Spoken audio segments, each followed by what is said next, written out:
Bəli, qeyd etdiyiniz kimi, dünən səhər saatlarında Goranboy rayonunun Cəfər Cabbarlı 4 ünvanında məhz qarşısında durduğumuz 5 mərtəbədən və 60 mənzildən ibarət binanın məhz ikinci blokunun giriş hissəsində mövcud olan 2 və 3 otaqlı mənzillərin həm panel döşəməsinin, eləcə də ara kəsməsinin naməlum səbəbdən çökməsi nəticəsində qeyd edim ki, ərazidə bina qəzalı vəziyyətdə elan olunub və bu səbəbdən elə gecə saatlarından başlayaraq dünəndən binanın gördüyünüz kimi bütün sakinləri təhlükəsizlik baxımından evakuasiya olunub, yəni təxliyə olunub və hal-hazırda binada demək olar ki, heç kim yaşamır və hal-hazırda binada Fövqəladə Hallar Nazirliyinin, eləcə də güc strukturları tərəfindən ciddi şəkildə mühafizə olunmaqdadır.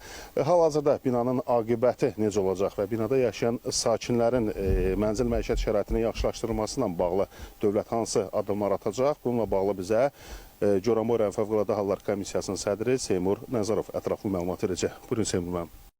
Əhalinin təxliyəsi tam başa çatdırılmışdır və hazırda binanın hər iki hissəsinin, yəni 60 mənzilin hər birinin sökülməsi ilə bağlı ilkin qərar qəbul olunmuşdur və bina sakinlərinin kirayələrə çıxarılması ilə bağlı işlər yekunlaşır. Hazırda qərar qəbul olunmasında ekspertizanın rəyini gözləyirik ki, binanın bundan sonraki taleyi barədə daha dəqiq məlumatlar ekspertizanın yekun rəyindən sonra məlum olacaq.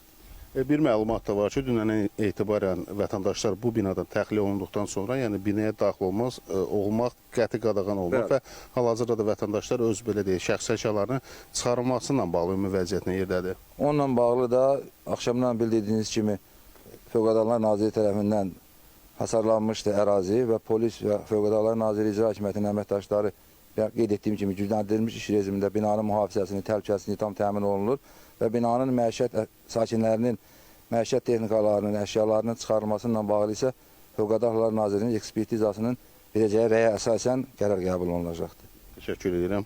Xatırladaq ki, yəni bu rayonu deməyə əsas verir ki, bina həddindən artıq qəzalı vəziyyətdədir. Hətta vətəndaşlarımız binaya daxil olaraq öz şəxsi əşyalarını belə deyək, ərazidən daşınması üçün də ciddi təhlükə olduğu üçün hal-hazırda vətəndaşların məhz binalara girişi də tam şəkildə qadağan olunmuşdur və xatırladım ki, operator hal-hazırda göstərsin, bina təxminən 6 blokdan ibarətdir, 5 mənzilli çox yaşayışlı belə deyək binadır və hal-hazırda 60 bina mövcuddur. Təxminən 214 nəfər sakin məskunlaşıb bu binada və qeyd edim ki, binada hal-hazırda söküntü işləri ilkin olaraq Fövqəladə Hallar Nazirliyinin rəyinə əsasən söküntü işləri aparılacağı təqdirdə məhz ərazidə yaşayan sakinlər də dövlətimiz tərəfindən müvafiq evlərə köçürüləcək, kirayə mənzil bazarı ilə təmin olunacaq və bina haqqında ətraflı məlumat verim ki, bina 1988-ci ildə tikilərək əhalinin istifadəsinə verilmişdi və binada bir müddət əvvəl önündə abadlıq quruculuq işləri aparılmasına baxmayaraq, lakin bina sakinləri hal-hazırda bu cür